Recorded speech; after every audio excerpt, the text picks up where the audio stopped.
those are the deals that you look for, right? And those are the relationships.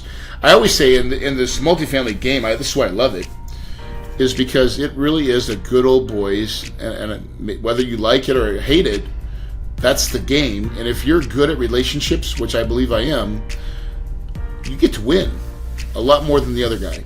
You're listening to Ice Cream with Investors, a podcast that is dedicated to teaching you how to better invest your money so that you can live a more intentional life. I'm your host, Matt Four, and it is my goal to teach and empower you to remove the roadblocks to your financial success.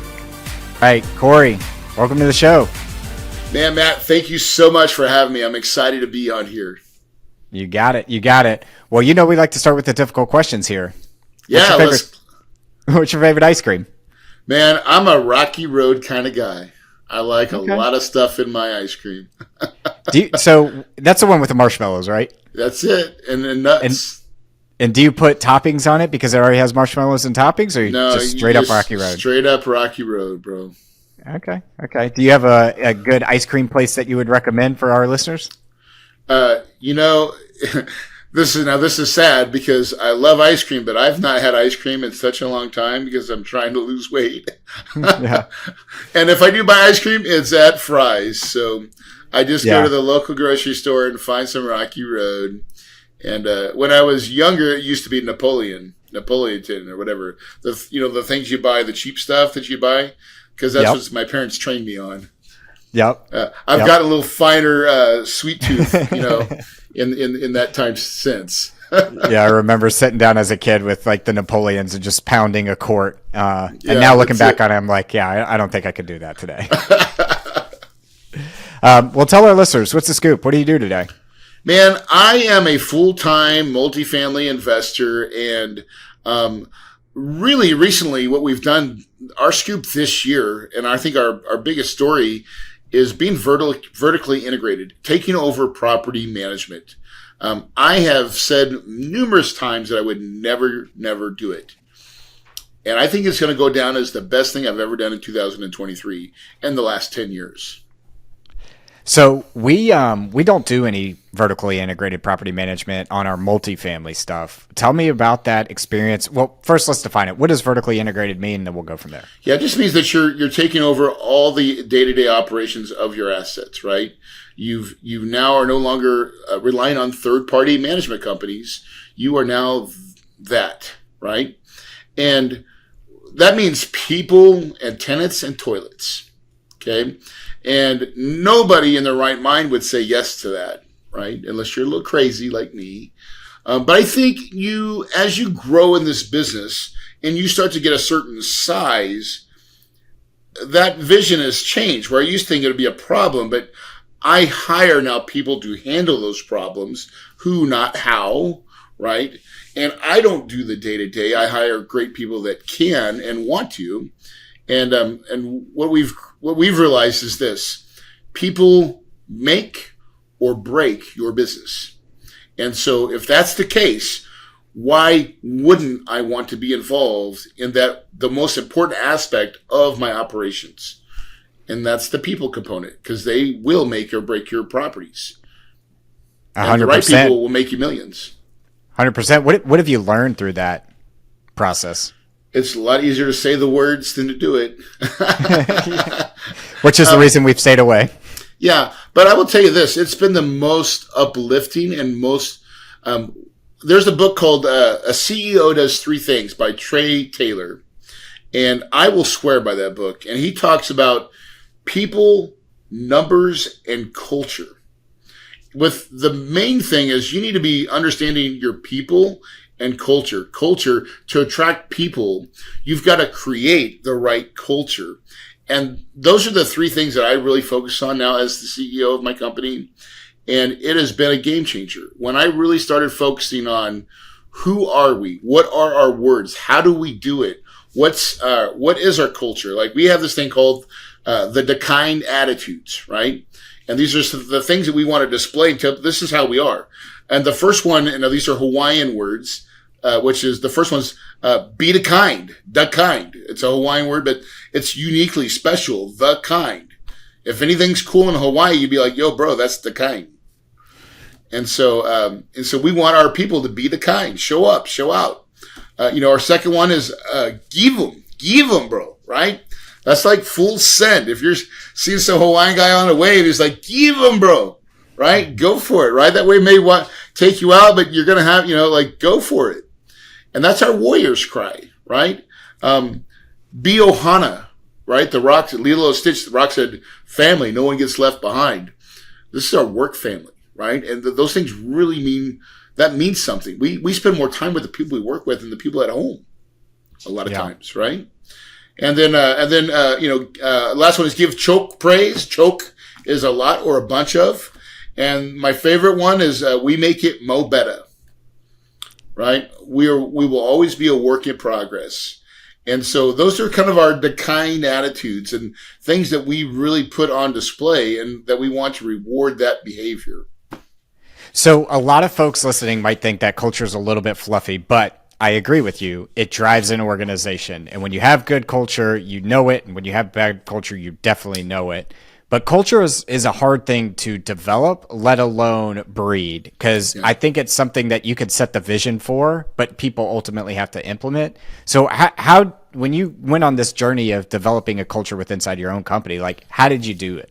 Starts with the hiring process, right? So on all my new hires, I have an interview process that our first interview is about our core values and the kind attitudes. It's about an hour long and it's 90% of me talking. And I go through it. I give them very specific stories of like our core values, like excellence.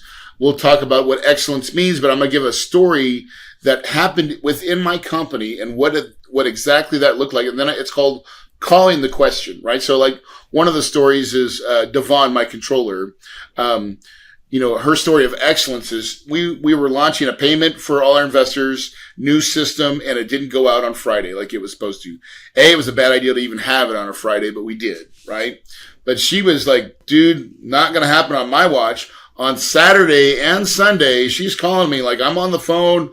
I'm solving the problem. I'm going to fix the issue. Damn it, on Monday. So she's working on Saturday and Sunday, burning midnight oil, right? And so I call it calling the question, but it's like, would you work a Saturday and Sunday if you had to? All right, to take care of the company. We don't want to, but sometimes that's what's required. And that's part of our culture. That's who we are as a company. Do you throw any kind of like test in there on that? Because I know Zappos, for instance, had a long history of the first week people were going through new hire, they offer them $500 to quit kind of thing. Do you do anything like that? No, but we start off with this. This is how we start off the whole interview, the first interview. I'm going to try to convince you that we're not the right company for you. That's what I'm going to do. That's my goal, is to weed you out, because you will either like it or you will not like it, right? Because our people, they're special, right? And we have a certain way that we do it, and it either is with you or it'll rub you the wrong way. And it won't be me that it's going to rub you. It's going to be all my staff, because if you're not in line with us, you're going to be against us. And that is going to be an awful pressure. And you will not want that in your life. And so but it's a different tone. And then there's homework, right? We have 4 interviews you have to go through, and there's homework on each interview. And so it's a great way to building the culture, right?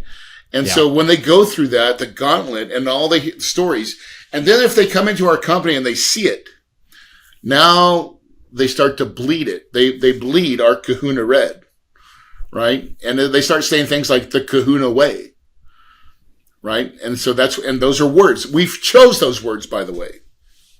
What's with the Hawaiian background? Are you from Hawaii? Well, so the great story.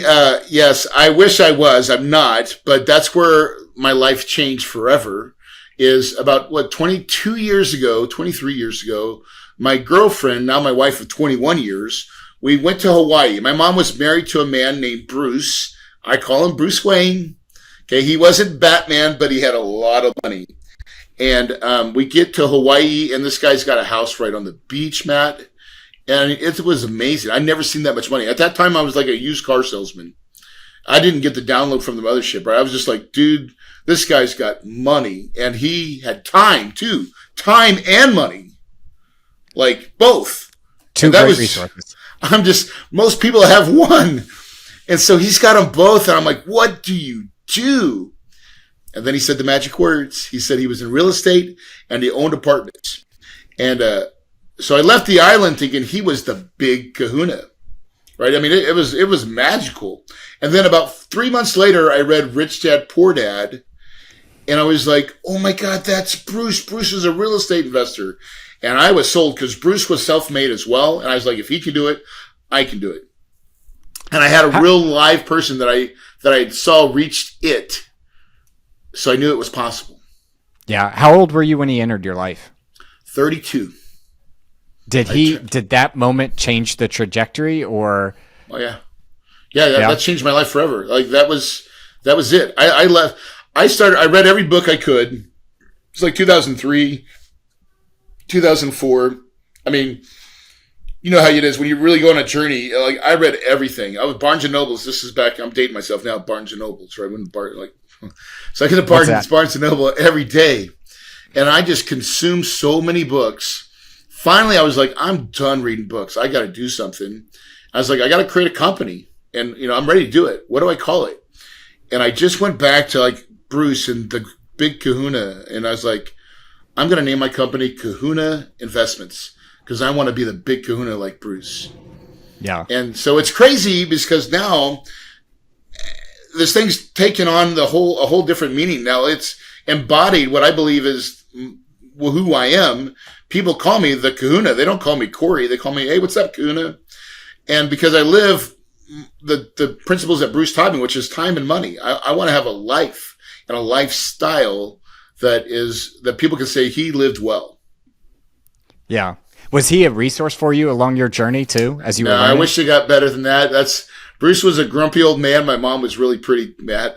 So don't judge my mom, okay? She got me to Hawaii.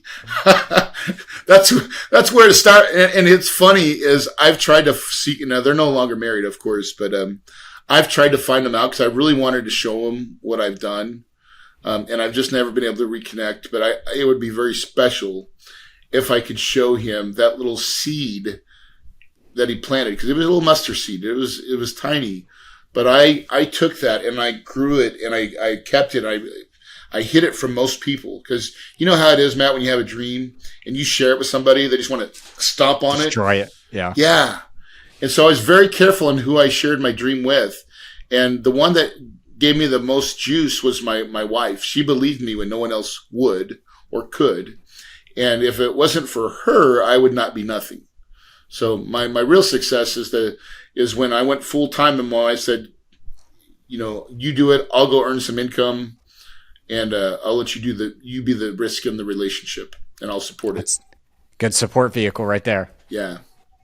So what does your portfolio look like today?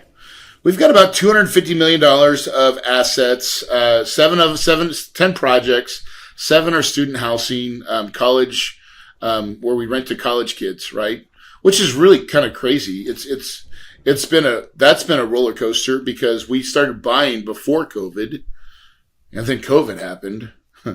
You want to talk about getting punched in the scrotum. Yeah. Right? You have 7 today. How many did you have when COVID happened? 3. And what markets were those in? Evansville, Indiana, Warner Robins. Yeah, Columbus. Yep, yeah.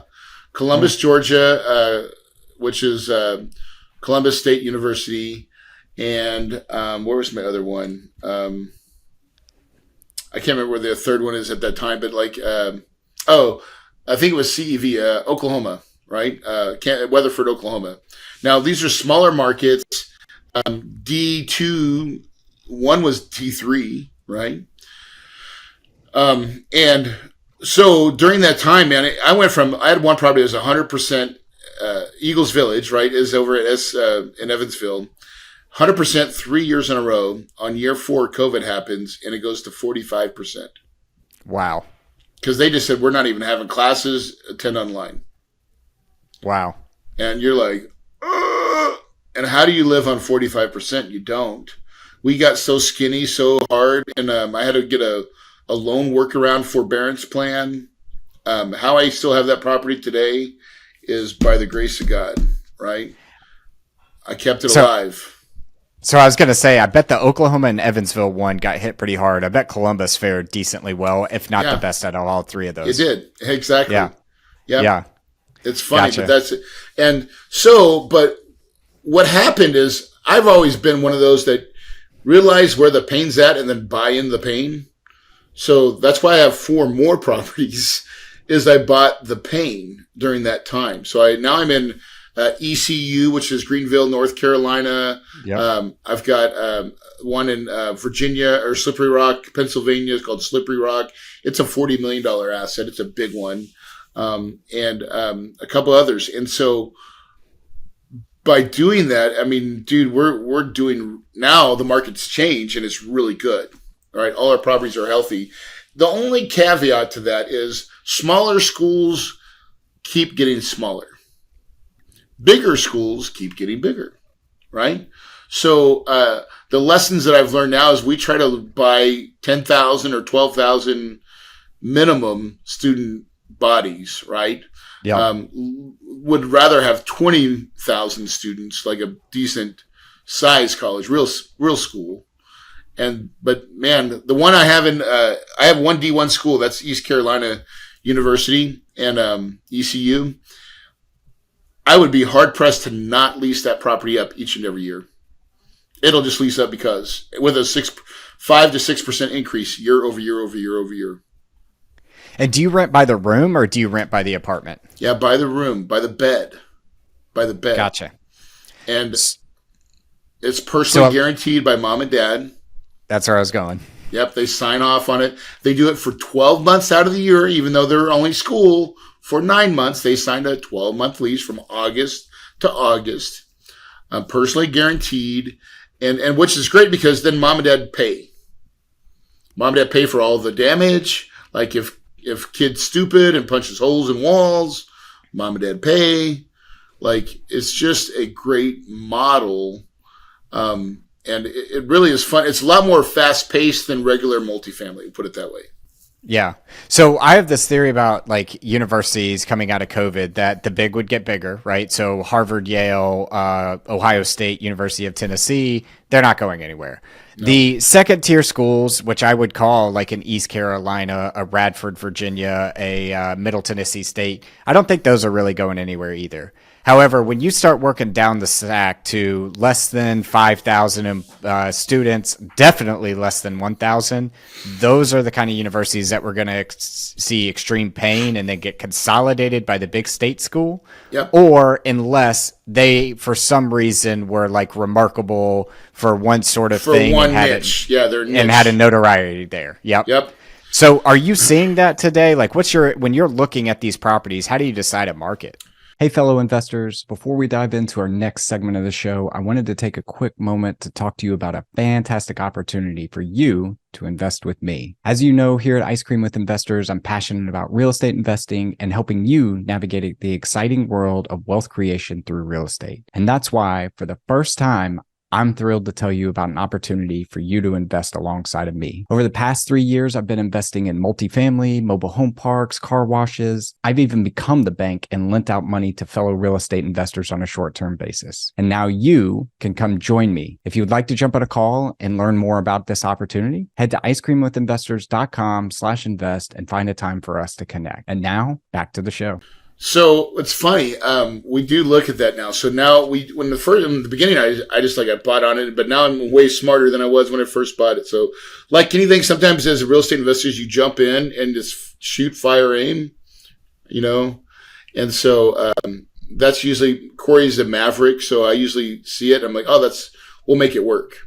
And then you start realizing later on, you're like, okay, I need to put more metrics in it. So that's what we're doing now. So today we would definitely want to see a 10,000 person school. And we would, then it's really about how close to you are to the property, to the college are you?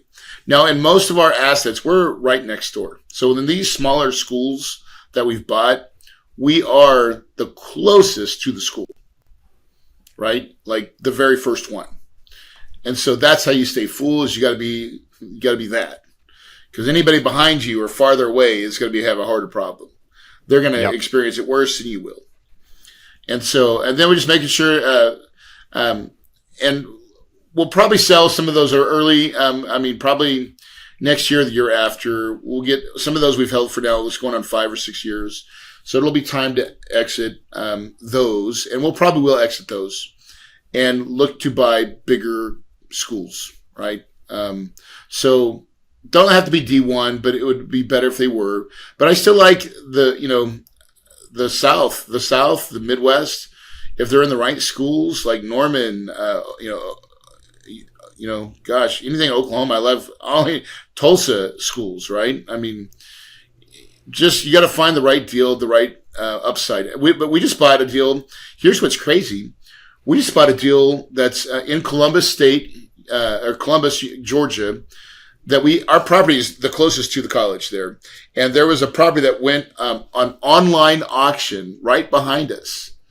And the broker had called me and said, hey, you should probably buy this property. So we started looking at it. I was like, dude, I think you're right. I think we should buy it, right? And we actually won the bid. And this is crazy. It's a bank-owned REO. It's been in receivership for 3 years. And I bought it at about $2 million less than what I think it's truly valued at. Amazing. Got a smoking deal. That's what I'm starting to see now. People that are selling now, Matt, have to sell. Yes. They're selling for a reason. No one's selling because they want to. Well, and I was, I tell this story to a couple of people, but I was up in New York here recently talking to some debt brokers and different things like that. And I was asking, how do you guys see the market right now? And they said, look, everybody has broken their covenants, their DCR ratios, their loan to value ratios, all those sorts of things. Everyone has broken them. What we don't want to hear from is the people that call us when they've already done their capital calls, they're 30 days away from a payment, and they say, hey, I can't pay. And so I think to your point, the people that are selling are the people that have mismanaged property, mismanaged their debt broker relationships, and mismanaged their investor base. Yeah. Everyone else is finding a way to make it work through this choppy time. Because I'm sure there's trillions of dollars coming up for expiration in the next 2 years. And so what is going to happen to that? So all those bridge loans that are coming due, I just retired one. I'm retiring 3 in the next 2 months. And I can't wait to get out of those loans. My God, right? Now I have rate caps on all of them. So I'm going to, on one, I have a rate cap till October of 24. And I'm going to refi next month, and I'm going to ride that cap rate for a good 10 months and just get, instead of it going to the bank that we had it, now it's going to come to my pocket, and I'm just going to be like, that's just extra cash flow, right? Yep. Beautiful, right? But here's the thing too. When I think about buying in today's market, the fundamentals of real estate have not changed, Matt. We still have a undersupply of housing. The only difference is everything's about 20% less now because insurance is now priced into the marketplace. I mean, and if you don't think insurance is a game changer, it's went up 100% in some markets. I have gotten and pulled down and grabbing my ankles on some properties, man. It's bad. It didn't feel good. And I'm like, geez Louise. So all that's priced into the new deals now. Has to, right? Those things are, so if you can cash flow at today's interest rate and the values have had to come down to make deals work. So if you can cash flow today, if you have a long-term outlook, 5 to 7 years, right now is the time to buy. Yep. And so, but the job is always the same, Matt. You have to find needles in the haystack. That is the job of acquisitions, always and forever. Find needles in haystacks. How are you all doing that today? Broker relationships is an unfair advantage, Matt. When you have about 3 to 5 great brokers, and I'm talking about the guys that you go out and go hunting with, or you talk and you ride motorcycles with. These are my friends. It's a little different, right? Do you think that I get to see deals before other people? The answer is yes, I do, right? Why? Because they know I can close. They know my buy box, right? Now they know what. Also, they know what's not my buy box. So if it's in my buy box, I'm going to see it first, and those are the deals that you look for, right? And those are the relationships. I always say in this multifamily game, this is why I love it, is because it really is a good old boys, and whether you like it or hate it, that's the game. And if you're good at relationships, which I believe I am, you get to win a lot more than the other guy. Yeah. And look, like it or hate it, that's the way the world works, right? Relationships matter. Relationships win. It's not who you know, it's who knows you. Yeah. And how well you know them. And if they're, and listen, sometimes they'll give you some insider information. I always ask for it. I'm like, what does it take to win? Right. And then to see if can I do it? Sometimes I lose, right? Some of those times those deals come back, right? Again, it's just a process. And so how many deals do you have to do to be successful? The way I structure I own most of my GP. And I structure my deals differently than most everybody out there. When I have fixed rate of returns to my investors, but I don't have to do a lot of deals. I don't have to. I make majority of the money if I go and hit a home run, Corey makes the majority of the money. So 1 to 2 deals, 3 deals a year, that's smoking. Yep. I'm happy with 1. Yep. Right. Yep. If I did 3, that's like hitting Nirvana. Yeah. I want to transition us real quick. I know we were chatting beforehand that you recently wrote a new book that's launching soon called Trust But Verify, and it's talking through kind of this idea of like how do investors gain access to understanding good operators. Yeah. So can you talk to us a little bit about the book and why'd you decide to write it? Yeah, so Trust But Verify, let's see, there it is, the Passive Investor's Guide to Evaluating Real Estate Syndicators. I wrote it because I feel like there's so many people out there that want to invest into real estate like us, right? And I used to be a financial advisor, by the way. I don't know if I shared that with you, but I used to be a financial advisor in a previous life. And in that stock market, mutual funds, roller coaster, people hate it. And I think they're looking for alternatives. And so if you want to get off the roller coaster, then the question is, well, what should I know? What should I look out for? People that come into this business, and they meet, someone like Matt or Corey, they should have some fundamental questions that they should be able to ask, or here's what I should be asking, and so I just kind of pull out the kimono and say, this is what you should be looking for. And so I wrote it for investors, specifically passive investors, because I was like, dude, this is something that I wish I would have had when I first started making some investing decisions with other people. Yeah, I definitely think we were chatting beforehand. That is the missed opportunity in this space. There's a lot of investors that I talk to that are like, hey, I want to do real estate, and they don't even know what to start with questions. And the idea that you would hand over 50, 100, 200 grand to somebody and not really truly understand what you're doing is a miss on everybody's part in that sense. So I think this is going to be one of those books I read, and I'm like, man, I wish I would have written that book. Yeah. Well, I'll do your guest, everybody on your podcast, a favor. If you'll text the word book to 480-500-1127, my team will ship you a copy of it for free. Perfect. Say the number again real slow just so people can grab it. Yeah. Text the word book to 480-500-1127. 1127. It'll give you some prompts and follow it, and then my team will send you a book.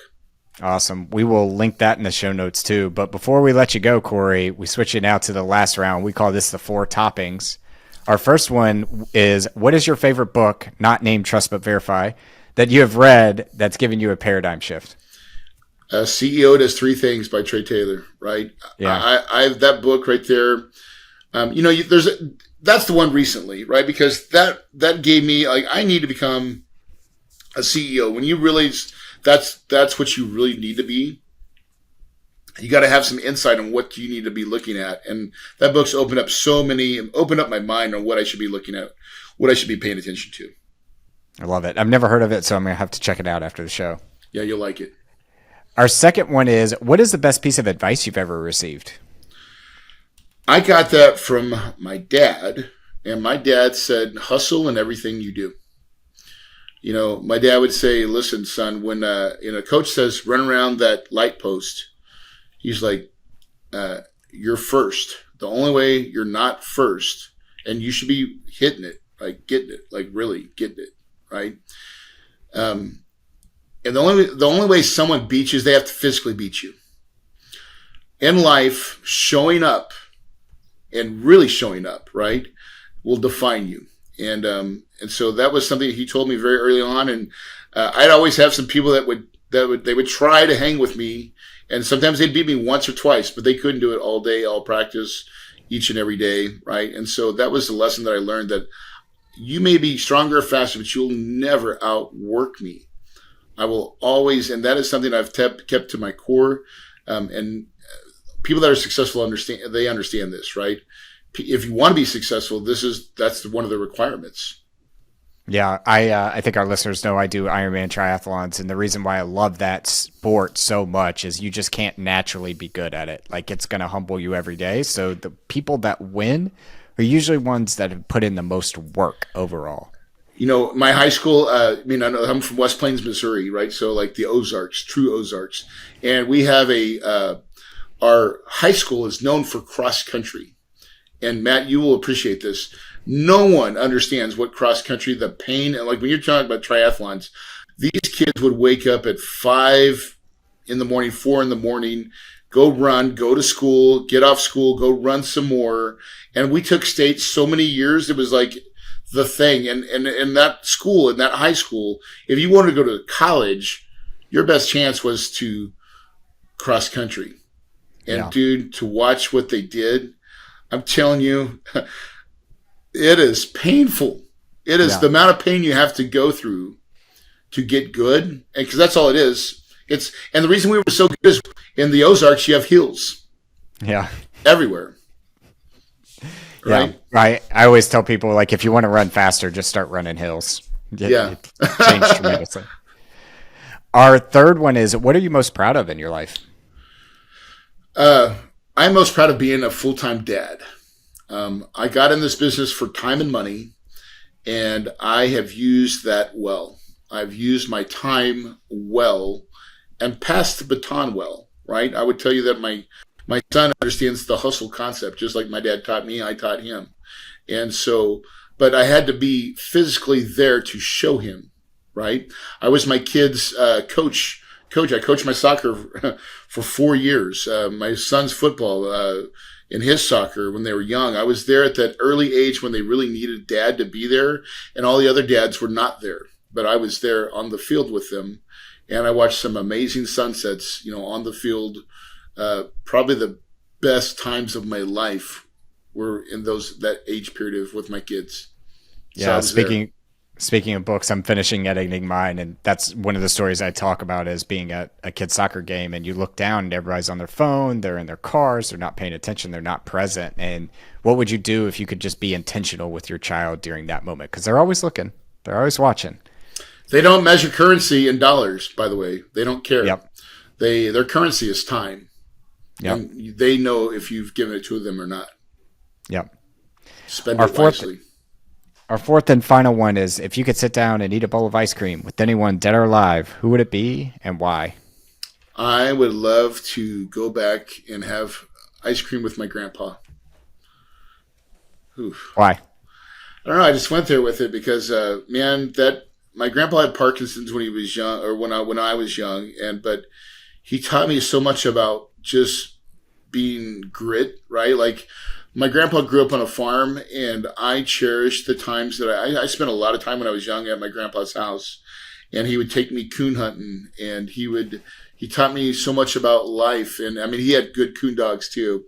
And that, I'd always see him work and, feed all the cattle, feed the pigs. He was just consistent. And I look back and I wish I would, as an adult, I would love to sit there and talk to him and tell him the lessons he taught me as well. Yeah. Well, Corey, fantastic conversation. If our listeners wanted to reach out to you, learn more about you, or grab a copy of the book, where is the best place we can point them? The book's, book 480-500-1127. But honestly, you can go to kahunainvestments.com. That's our website. Click in to get in our deal room. We're always available. My team's available. We have we have now 52 employees in our company. So it's kind of crazy. It's a larger company now, and but I love it, and we're here to serve. Awesome. Well, we will link those in the show notes. And then Corey, thanks for coming on the show. Matt, thanks for having me. Thank you for listening to Ice Cream with Investors. If you like what we serve you here, it would mean the world to me if you would like, subscribe, and leave a review on your favorite podcast app.